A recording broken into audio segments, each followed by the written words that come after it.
У нас уже сложилось впечатление о той местности, куда дятловцы вышли на маршрут, и о том, как непросто собиралась группа. Мы внимательно разобрали те моменты, которые многие дятловеды пропускают, считая их несущественными. Но именно в этих мелочах кроется понимание, какими эти ребята были на самом деле, и предположить, как они себя поведут в экстремальных условиях. Хотя, казалось бы, лавина, огненные шары или ракета, какое им дело до состава группы, до того, как ребята были одеты, какие у них были рюкзаки, как они общались между собой. На первый взгляд никакого, но если задуматься, то от уровня их подготовки, характера и внутренней дисциплины зависело, смогли бы дятловцы обойти ту непреодолимую силу вовремя или наоборот, легко под нее подставиться. И это исследование, оно не о сенсациях, а о том, как складывается цепочка человеческих решений, шаг за шагом ведущих к трагедии. И вот теперь дятловцы уже в поезде, шум колес, смех, разговоры, первое фото. Начинается их дорога на маршрут. Канал Ірини Коновець-Поплавської. Хотя и в некоторой суматохе, но группа вовремя прибыла на железнодорожную станцию Свердловска. Последние минуты прощания. Перед отходом спели несколько песен. В вагоне к ним присоединились блиновцы, и ровно в 21:05 поезд тронулся. И сразу же осечка. Оказалось, что у них всего 9 билетов на 10 участников. Есть мнение, что Дубинина, как бережливый завхоз, решила сэкономить, но, скорее всего, она не рассчитывала на 10-го участника. А можно было докупить билет. Но кто-то рассказывал, что проездные билеты туристы покупали по спискам в кассе, групповые. Это позволяло забронировать необходимое количество мест в одном вагоне, что делало путешествие более удобным для всей группы. И, вероятно, докупить дополнительный билет не было никакой возможности. И когда в вагон заходили контролеры, то в какой-то ящик под сиденьем засовывали именно Люду. Хотя лезть, наверное, туда должен был худенький паренек, а не высокая девушка, или тот, который появился за 2 дня до отъезда. Но выходит, что Люду считали виноватой в этой ситуации. Причем пишут, что залезала Люда именно под сиденье, а не под полку. Тогда это был какой-то общий вагон. Ну, как бы там ни было, всем от этого было только весело. Зина на утро уже в Серове записала: «Вот мы снова в походе. Вчера весь вечер до 3 часов ночи пели песни. С нами старший инструктор Кауровской спортивной базы Александр Золотарев. Он знает много песен. Просто радостно как-то, что мы учим новое. Особенно Цумбу и другие». Конец цитаты. Еще бы не знать. Тайный агент ЦРУ Золотарев целую тетрадку этих песенок всякого пошиба в поход с собой взял. Исследователи считают, что Цумба – это еще дореволюционная песня про козлят. Но я на каком-то забытом богом форуме нашла, что ее пели еще юнкера. «Ах, Цумба, Цумба, Цумба, Мадрид и Лиссабон, мой дядюшка барон живет в огромном доме, а я, как сукин сын, валяюсь на соломе». Ну, во всяком случае, эта Цумба была что-то громкое и ритмичное. На станцию Серов прибыли в 6:38 утра. Что такое Серов? В 1959-м это был обычный индустриальный городок с советским бытом, следами лагерной системы и атмосферой контроля. Много поселенцев, зэков проживали здесь, в рабочих поселках, а трудились в окрестностях на лесозаготовках. У дятловцев в Серове было аж 11 часов свободного времени. Но не успели они оглянуться, как упс, еще один инцидент. Из дневника Зины. На вокзале нас встретили с адским гостеприимством. В здание не пустили. Милиционер смотрит на нас с подозрением. В городе же нет ни преступности, ни вандализма, все как положено при коммунизме. Эта цитата неоднозначная. Сначала я подумала, что Зина считает, что в дороге советских туристов все должны встречать с хлебом с солью.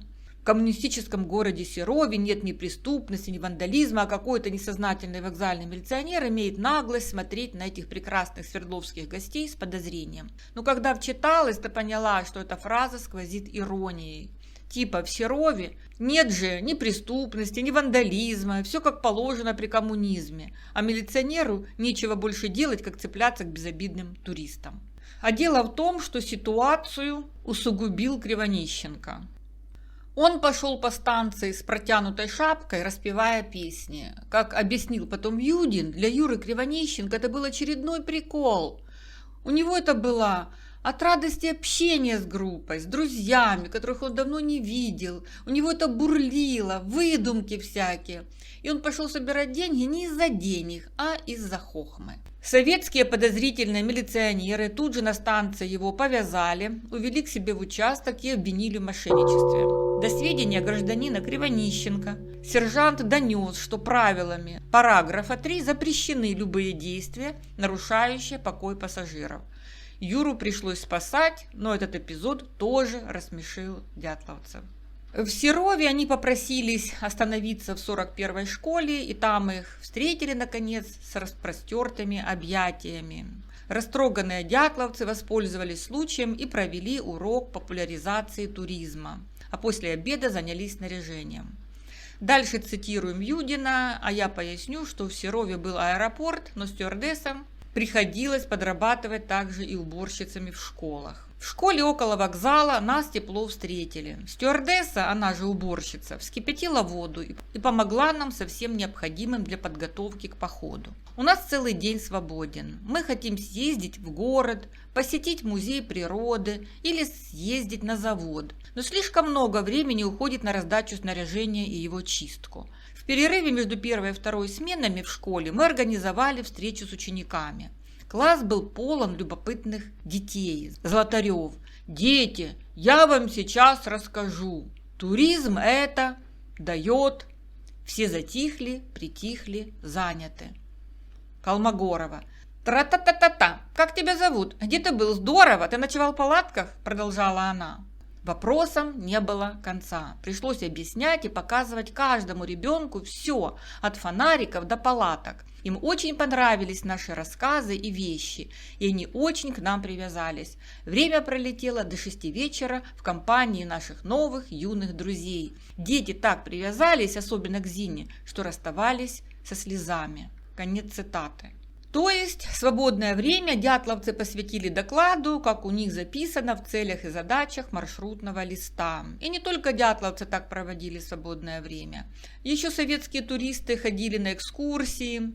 Цитата от Шумкова: «Мы в полуночном спускаемся в марганцовую шахту. Шахта как шахта угольная. Те же низкие мокрые штреки, такие же вагонетки с породой и рудой». И теперь о блестящей лекции Зины. Когда она оказалась в своей стихии, то ее понесло, как Остапа на шахматном турнире. И Зина, вероятно, рассказывала детям про туристический Нью-Серов. НКПС построит железнодорожную магистраль Москва-Серов. Это раз. Два. Это гостиницы и небоскребы для размещения гостей. Чтобы перевести в Серов всех желающих туристов, построит аэропорт Большой Серов. Стюардесса-уборщица тоже слушала доклад, разинув рот. Ослепительные перспективы развернулись перед нею и серовскими ребятишками. Гнилые школьные стены рухнули, и вместо них в голубое небо ушел стеклянный 33-этажный дворец для туристов.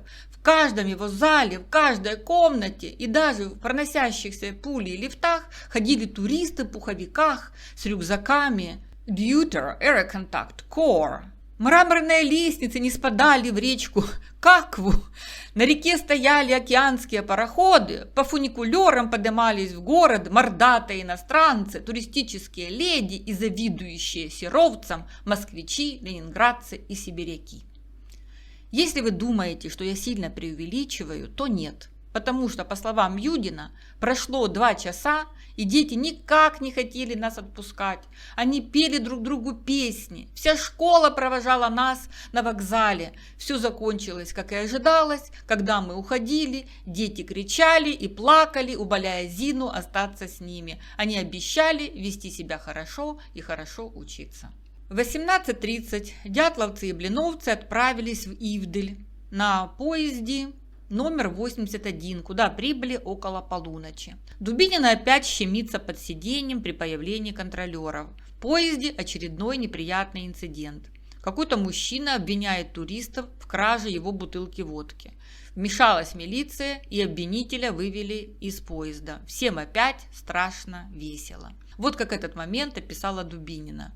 И тут снова инцидент. Откуда ни возьмись, к ребятам подбежал молодой алкоголик и обвинил их в краже бутылки водки. Он потребовал ее вернуть и пообещал дать им по зубам. В итоге он ничего не доказал, ничего не добился и скрылся. Юрка пришел, попел с нами и ушел. Мы пели, и никто даже не заметил, как мы начали обсуждать любовные темы, в частности поцелуи. Мы, конечно же, несли всякую чушь. Всем было интересно, все хотели высказаться, в итоге пытаясь перекричать друг друга и доказать свою точку зрения. Саша Колеватов был лучшим в наших спорах. Наверное, он высказывал не только свои мысли, но во всяком случае явно победил. В поезде мы все пели под мандолину и просто так. Конец цитаты. 2 комментария к этой сценке. Во-первых, как и подобает агитбригаде, дятловцы тащили с собой мандолину.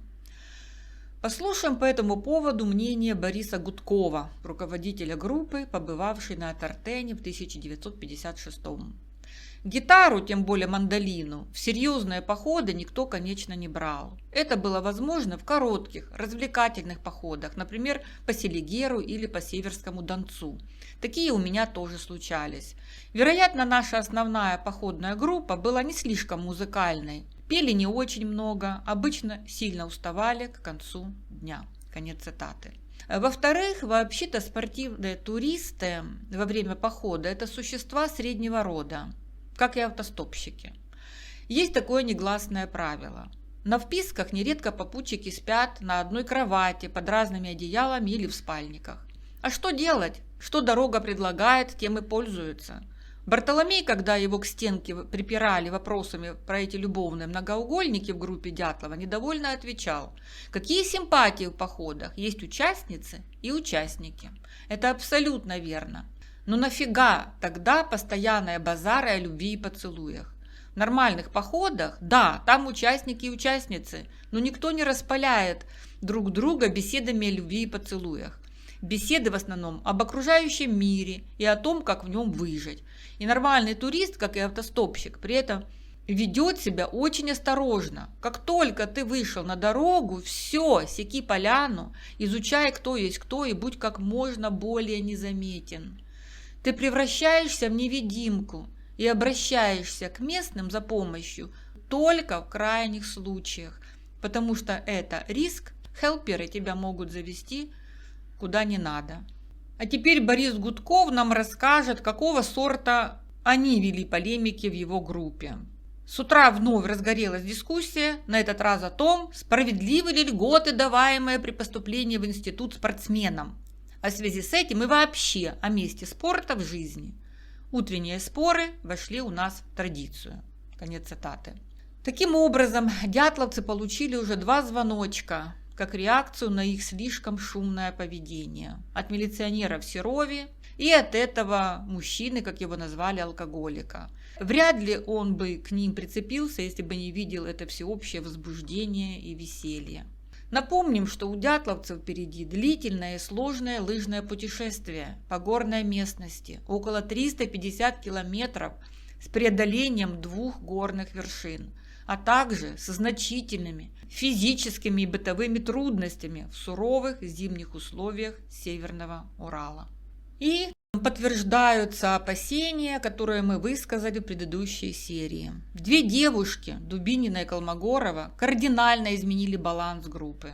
Они привнесли в нее живость, но вместе с тем и разбалансировали ее. Рассеяли внимание и собранность ребят. Вместо обсуждения маршрута сила и энергия расходуются на пустопорожнюю болтовню, песнопение, споры ни о чем, лекции для школьников, которые никому не были нужны, кроме разве что самого Дятлова, для отчетности. Пока все это выглядит как комсомольская экскурсия, а не как серьезный поход 3-й категории сложности.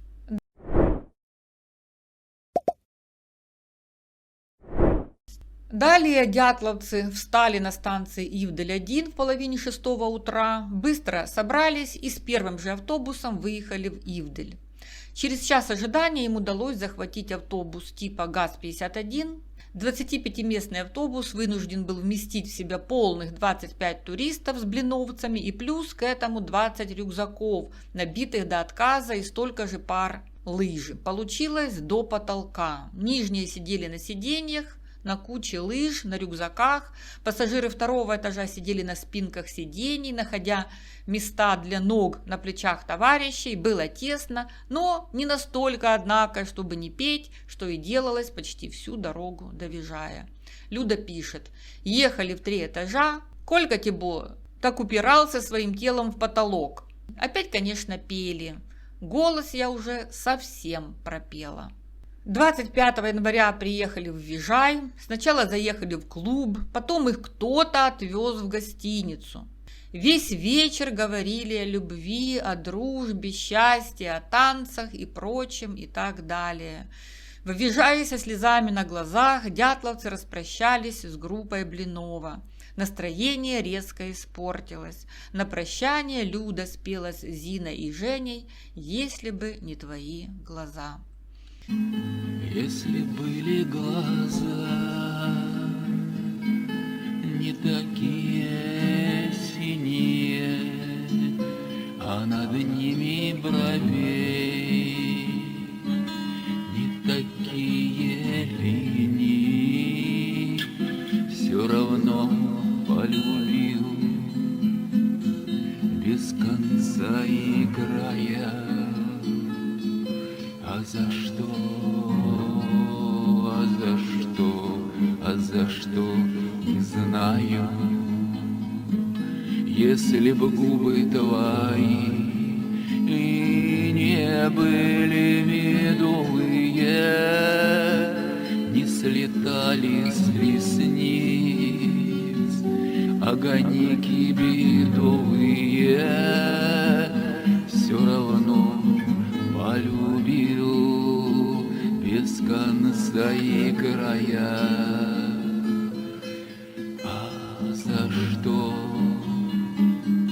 А за что не знаю.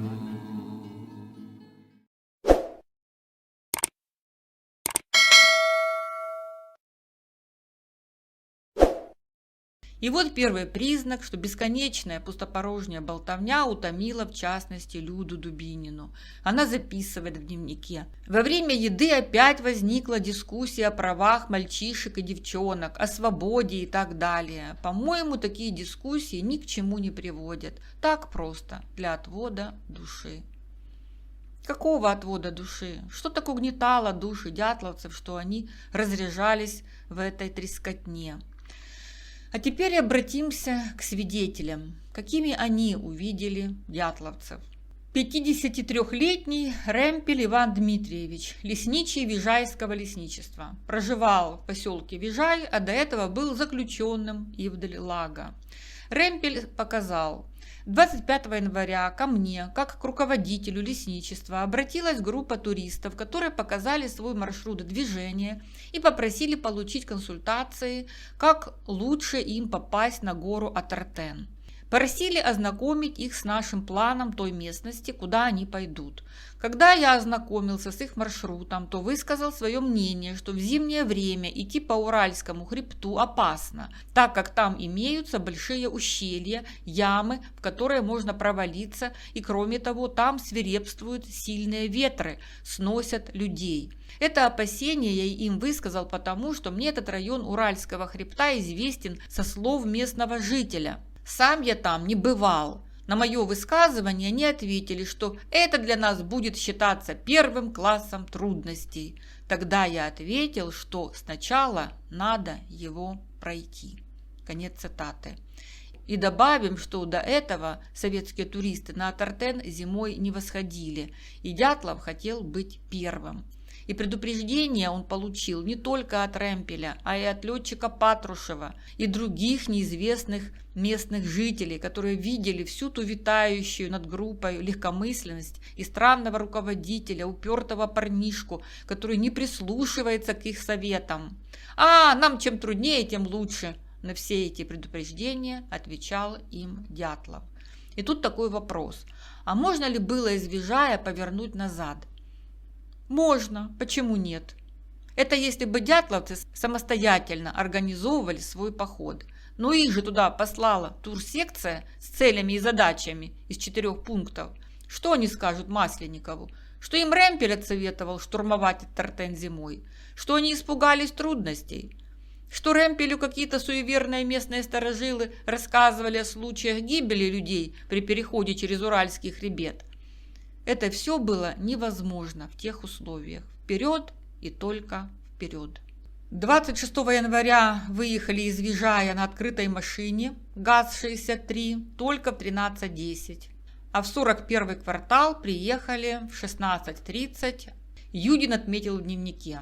Приехали в поселок 41-й квартал на машине без тормозов, сломанные рессоры и прочее. Только в тайге можно на любых машинах ездить.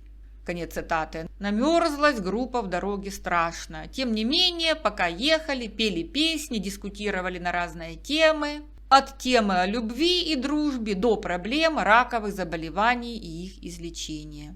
И теперь отвлечемся от дятловцев, потому что нам все интересно, что происходило вокруг них. И дело в том, что вместе с ними на ГАЗ-63 без тормозов ехал и Алексей Хатанзеев, начальник отделения Красной Чумы в Сосьве, который отвечал за культурно-пропагандистскую работу с местным населением. Красные чумы – это такие кочевые учреждения культуры, созданные для просвещения коренных народностей. Также красночумцы занимались политпросвещением народов Ханты и Манси. Читали им газеты, журналы, книги, демонстрировали кинофильмы.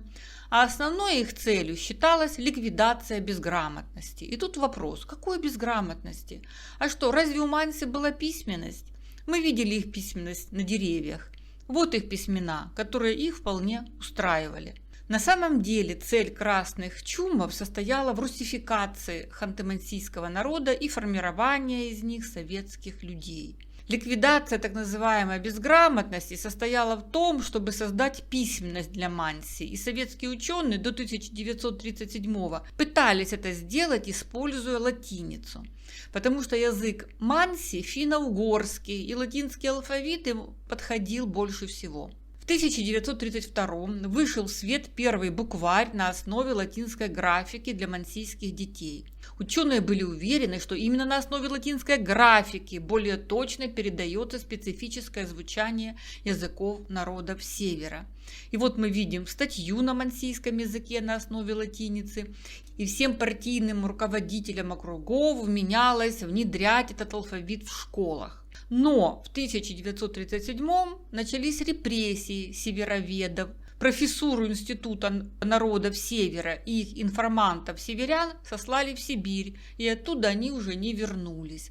А латинскую графику тут же в 1937 заменили кириллицей. И при этом, как я поняла, специфические для мансийского языка долгие гласные звуки куда-то исчезли.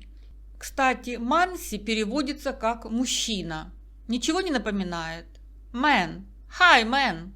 Вот вам ответ, какой алфавит подходит манси. А русификация зато проходила очень успешно. На заседании коллегии Минпроса в 1950-м отмечалось, что в ненецких, хантыйских, мансийских и селькупских школах и отдельных национальных классах, смешанных по национальному составу, учащихся школ преподавание ведется, как правило, на русском языке, хотя дети и приходят в школу, не владея русским языком. Участник заседания Корж самым больным вопросом назвал организацию обучения на родном языке учащихся. И вот в 1959-м вот этот Хатанзеев, по национальности хант, развозит по округу фильмы в рамках культурно-пропагандистской работы с местным населением.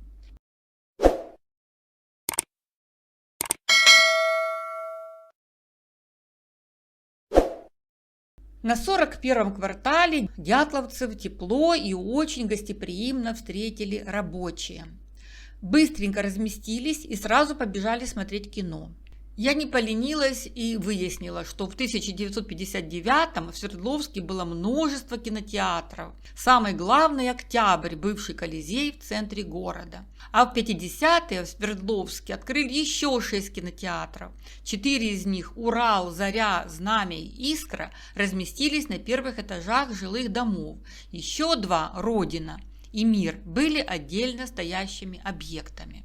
Из дневника Дубининой. Мы оставили все вещи и рюкзаки в гостинице и пошли в клуб. Изображение было немного размытым, но это ничуть не омрачило удовольствие. Юрка криво, сидевший рядом, облизывал губы и охал от восторга. Это настоящее счастье, которое сложно описать словами. Музыка просто потрясающая. Настроение после фильма значительно улучшилось. Игорь Дятлов был неузнаваем. Он пытался танцевать и даже запел о Джеки Джо. Итак, мы чуть ли не впервые встречаемся с Дятловым в дневниках его участников. Всю дорогу до 41-го квартала он присутствовал незримо, и такое чувство, что не вмешивался в поведение своей группы, не призывал к дисциплине, не просил петь потише, чтобы соблюдать требования параграфа 3 правил железной дороги. Такое впечатление, что Дятлов решил пока не включать авторитарного лидера и впал в другую крайность, лишний раз не драконить участников своими указаниями. Дятлова по ходу расшатали, и он на время забыл, что он руководитель похода 3-й категории сложности. Туристы его сидят в забытом богом поселке, впереди мороз, снежная целина, а у него нет ни малейшего признака тревоги или ответственности. Он словно выдохнул. Впервые за много дней почувствовал, что его не оценивают, не критикуют, не ждут от него приказов. Эта короткая передышка в цивилизации, кино, музыка, запах теплого зала, простое человеческое веселье – все это усыпило его внутренний контроль. Именно эта сценка показывает, в каком расшатанном состоянии находился Дятлов. Он расслабился, не от усталости. Пока еще дятловцы даже на лыжи не встали. Их везде местные жители возят и подвозят. Он расквасился инстинктивно. Его же неоднократно критиковали за жесткий командный стиль, за то, что в походе он превращается в командира, не терпящего возражений. И здесь, в этой простой атмосфере, кино, смех, музыка, он, возможно, решил показать другую сторону себя. Может, даже Зине, типа «я ж свой, вот видишь, могу шутить, танцевать и даже петь». Это выглядело искренне, но это была другая крайность, потеря дистанции, необходимой для лидера. Группа почувствовала, что их строгий руководитель снизил планку, и это тоже изменило динамику внутри коллектива. А такие изменения очень опасны в условиях похода, где дисциплина и иерархия часто спасают жизнь. Дятлов как бы шагнул навстречу своим товарищам, но именно этим ослабил свой авторитет. И с этого момента мы видим, как в группе начинают появляться микротрещины. Короче, дятловцы находятся словно под каким-то заклятием. Вместо мобилизации перед трудным маршрутом эмоциональная разрядка, смех, кино, танцы. Они как будто не на север шли, а в сказку, где холод и опасность существуют только для других. 26 января переночевали в общежитии 41-го квартала. Это последний день хоть какой-то цивилизации. Рустик играет на мандолине, девчонки переписывают песни, наверное же, из тетрадки Золотарева. Интересно, что эти переписанные песни так и не нашли в дневниках участников. А в это время один рабочий тоже решил показать туристам свой репертуар. Запрещенные тюремные песни, статья 58, контрреволюционное преступления. Как видим, Зина понимает, в каком районе они находятся. То у нее ирония по поводу коммунистического Серова, то статья 58 контрреволюционная, и она отмечала, что зону с дороги уже сняли. Под зоной она, наверное, подразумевала оцепление. А теперь присмотримся к рабочим, которые тепло встретили дятловцев на 41-м квартале. Вот Юдин дал в своем дневнике им такую характеристику. Лесорубы работают плохо, организация труда и быта хромает, платят плохо, забастовка. Можно все сделать, но нет хорошего, грамотного, умного руководства. Мастер когда-то учился и не закончил Московский лесотехнический институт. Рабочие самые разные, кто после армии, заработок, кто после освобождения, подзаработать, и остаются, кто вольные. Много не живут, увольняются. У большинства образование начальное или совсем никакого. Но есть широко эрудированные, даже встретившись с ними в городе, никогда бы не подумал, что это человек, который все свое время проводит в тайге. А вот что пишет Люда. Вообще здесь все живут вольнонаемные. Женщин вообще нет, кроме 2. Ребята все молодые, как заметил Игорь, есть даже симпатичные и вообще интересные. Особенно запомнился среди всех Огнев с бородой рыжей, и прозвище у него Борода. Вообще очень редко встречаются в такой дыре такие люди. Истинный романтик, геолог и вообще развитый. Многие из ребят играют на гитаре. Вообще мне нравятся вот эти ребята. Большая разница между ними, окончившими институт Рустиком, Юрой и нами. Все-таки у них суждения наиболее зрелые и умнее гораздо наших. Господи, я уже вообще не говорю о своих. Ну, какая Люда самокритичная. Ей эти рабочие показались гораздо умнее ее самой, ее товарищей. Она заметила, что человек с жизненным опытом заткнет за пояс любого начитанного и образованного советского студента. Свидетель 46-летний Ряжнев, начальник первого лесоучастка энерголескомбината, показал, когда туристы находились в 41-м квартале, то вели себя очень хорошо, пели, танцевали с рабочими. Мастеру Венедиктову Евгению Петровичу они подарили художественную книгу, и Тутенкову Анатолию тоже что-то подарили. А вот это интересно. Дятловцы, оказывается, не только пели вместе с рабочими, но и танцевали с ними. Ряжнев явно что-то не договаривает. Тут уже начинаешь верить тем детловедам, которые утверждают, что группа не 1, а 2 дня провела на 41-м квартале, и что ребята там с ними в карты резались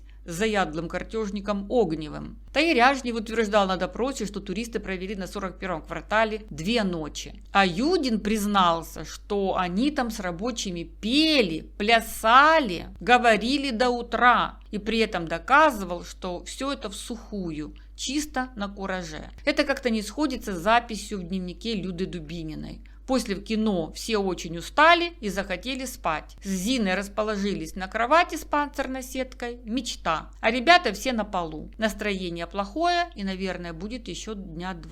Зла как черт. В общем, из этого всего ясно одно. На 41-м квартале время провели дятловцы очень весело. Осторожный Юдин, который все время взвешивал свои слова, оговорился. Он так и сказал, не танцевали, а плясали. Плясать – это танцевать без правил. Обычно пляшут на всяких гулянках. Теперь о книжках. Вот что по этому поводу рассказывает руководитель ростовской группы Игорь Фоменко. Помню, что все лежали по полкам, забавлялись идиотскими играми. Витя Салиев вдруг стал читать какую-то книжку. Все очень удивились. Что он умеет читать, никто не сомневался, но брать дополнительный груз Витя объяснил, что это книжка молодого талантливого физика. Конец цитаты. Кроме книжек, Люда Дубинина таскала с собой какие-то игрушки. Может, одна из них и попала Тутенкову. Потом мать Люды признает в ее вещах ежика и мишку резинового, которых ее дочь купила перед отъездом в подарок ко дню рождения кому-то, и мишку в штанах, и коричневой рубашки, лично принадлежавшего Люде. И еще одну игрушку-медвежонка она подарит при прощании Юдину. Он его всю жизнь будет хранить как талисман. Когда стало известно о трагедии, то Венедиктов и Тутенков уже перевелись в другие места. Их сильно и не искали. Некоторые исследователи подумали, что вот на Варахе шапка горит. Момент есть. Уехать от греха подальше, ведь они получаются последними, кто видел дятловцев живыми. Но, скорее всего, как объяснил Юдин, все гораздо более прозаически. Долго на одном месте рабочие там не задерживались. Были ли на 41-м квартале те, которые смотрели из-под лобья на развеселых дятловцев?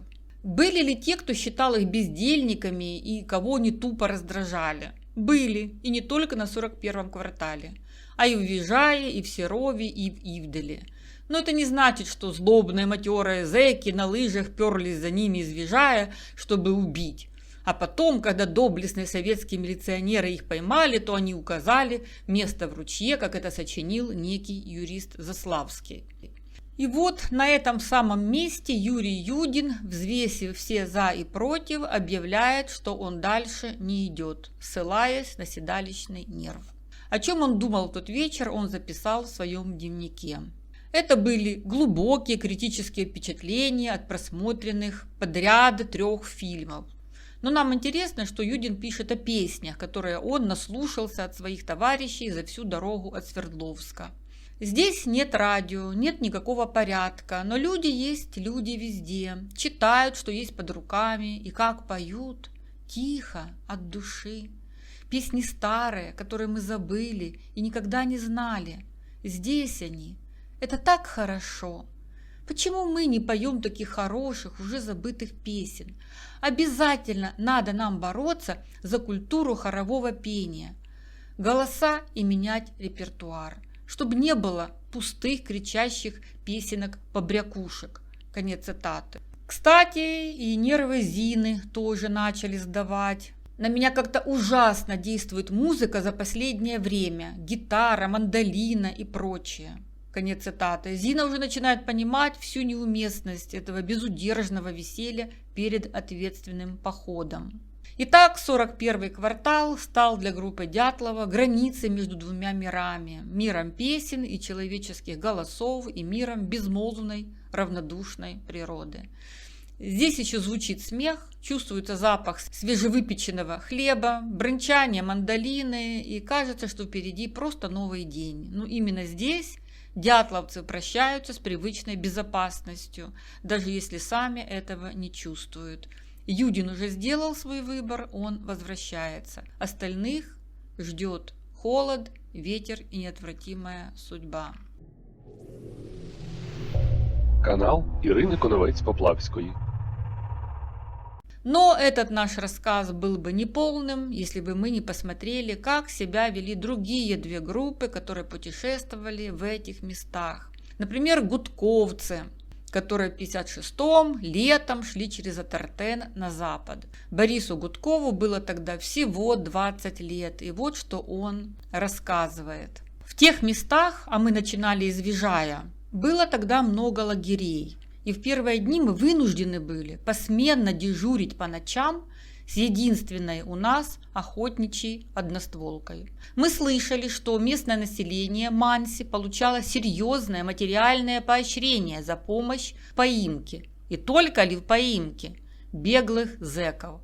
В то время мы живо обсуждали между собой лагерные версии. Тревожное ощущение трудно было бы не испытать в краю лагерей, даже и без предупреждений начальства. Потому мы и решили не охотиться в первые дни, чтобы выстрелами не спровоцировать возникновение какой-нибудь нежелательной ситуации. Конец цитаты. Комментарий здесь излишне. И, наконец, теперь обратим взор на группу Шумкова, у которых тоже был опыт общения с умными и начитанными рабочими. Это случится через 2 недели после описанных событий на 41-м квартале, где-то 5-6 февраля, цитируем Владимирова. Мы попали в поселок Лесорубов. Здесь живут расконвоированные зэки, те, кому запрещено после отсидки жить в обычных поселках и городах. Мы этого не знали. Вместе с ними пели и танцевали. Они в бараке все были навеселе, угощали нас, но мы были пьяны от усталости и от тепла. Все же 3 подряд холодные ночевки дали знать. Пели с ними блатные песни про Мурку, про фраера Соловьева, который их на Саян завербовал, а они просились к вину и куреву, житью культурному, и прочие песни из уголовного репертуара. Они не знают, что мы поем, а мы как можем подпеваем им. Вели себя непринужденно.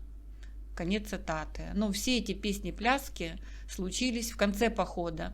На следующее утро начальник лесоучастка уезжал на лошади с санями в Ивдель. Он забрал с собою травмированную, рюкзаки и лыжи. А остальных шумковцев устроил на лесовоз, и те доехали на нем прямо в Ивдель.